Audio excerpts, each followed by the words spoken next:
নমস্কার বন্ধুরা, মৃধা পার্বতী ব্লগিং চ্যানেলে সবাইকে স্বাগত। আমি খুব সাধারণ একজন গৃহবধূ।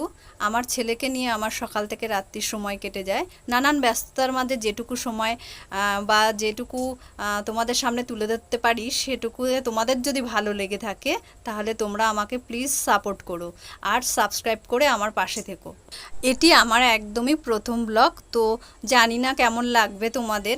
আর আমার ব্লগিং চ্যানেলে কিন্তু প্রত্যেকদিন একটি করে রেসিপি থাকবে। চেষ্টা করব রোজই একটি করে রেসিপি তোমাদের সামনে তুলে ধরার। তো তোমাদের যদি ভালো লেগে থাকে তাহলে তোমরা আমার ভিডিওগুলো লাইক, কমেন্ট, শেয়ার করে আমার পাশে থেকো।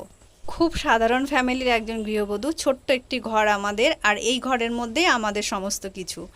আজ ছেলের স্কুল আছে, ছেলের এখনও গরমের ছুটি পড়েনি, তো ওকে জোর করে ঘুম থেকে তুলছি। আর স্কুলটা যেহেতু অনেকটা টাইম এগিয়ে নিয়ে এসছে, 1 ঘন্টা, তো ওকে 1 ঘন্টা আগে ঘুম থেকে তুলতে খুবই কষ্ট হচ্ছে।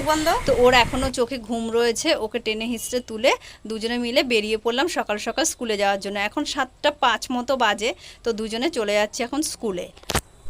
ওকে স্কুলে দিয়ে আসার পর চলে এলাম কেচে রাখা কাপড় জামাগুলোকে মেলে দিতে। আর এর আগে আমার কিন্তু বাসন মাজা, কাপড় কাচা, চান করা সবই হয়ে গেছে।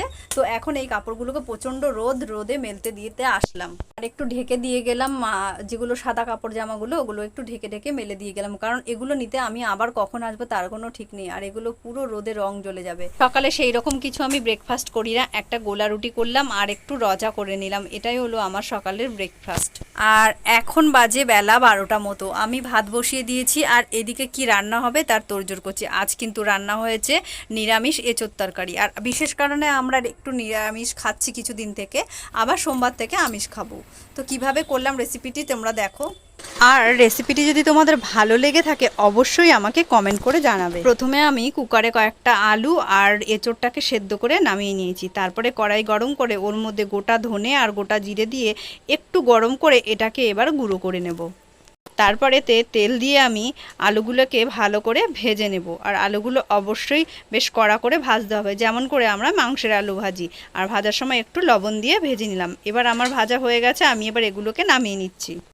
তো আলুগুলো নামানো হয়ে গেলে আমি এই তেলের মধ্যে এবারে কিছুটা গোটা জিরে আর তেজপাতা ফোড়ন দেব।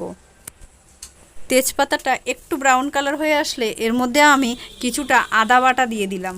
আদা বাটাটাকে বেশ কিছুক্ষণ নেড়েচেড়ে নিয়ে এর মধ্যে আমি এবার সেই আমার সেদ্ধ করে রাখা এঁচোড়গুলোকে এর মধ্যে দিয়ে আবার এটাকে বেশ ভালো করে ভাজতে হবে। এটা ভাজার সময় আমি এখানে 2 চামচ মতো লবণ, 1 চামচ হলুদ দিয়ে আমি বেশ কিছুক্ষণ এটাকে বেশ কড়া আছে ভাজবো। আর এঁচোড়টা কিন্তু খুব ভালোভাবে ভাজা না হলে এর যে একটা কষা ভাব সেটা কিন্তু যাবে না। তো এটা খুব ভালোভাবে ভেজে নিচ্ছি। ভাজার পর এর মধ্যে আমি এবারে 2 বা 1টা মাঝারি সাইজের টমেটো কুচিয়ে এর মধ্যে দিয়ে দিলাম। এবারে টমেটোটা দিয়ে আমি বেশ কিছুক্ষণ নেড়েচেড়ে আবার আমি ঢেকে দেবো। আর আমি কিন্তু এইভাবে ঢেকে ঢেকে রান্না করি, তাতে সেদ্ধটা ভালো হয়। এবারে আমি সেই আমার ভেজে রাখা মশলাটাকে এর মধ্যে দিয়ে দিলাম। তারপর এর মধ্যে দেব 1 চামচ লাল লঙ্কার গুঁড়ো। তারপর এটাকে আরও 2-3 মিনিট ভালোভাবে কষিয়ে নিয়ে এর মধ্যে দিয়ে দিলাম 1/2 মগ মতো জল। জল দেওয়ার পর এটা খুব ভালোভাবে ফুটে উঠলে এর মধ্যে আমি এবারে দিয়ে দেব কিছুটা গুঁড়ো গরম মশলা আর সামান্য একটু মিষ্টি। এবারে এটিকে খুব ভালো করে হাই ফ্লেমে ফোটাতে হবে।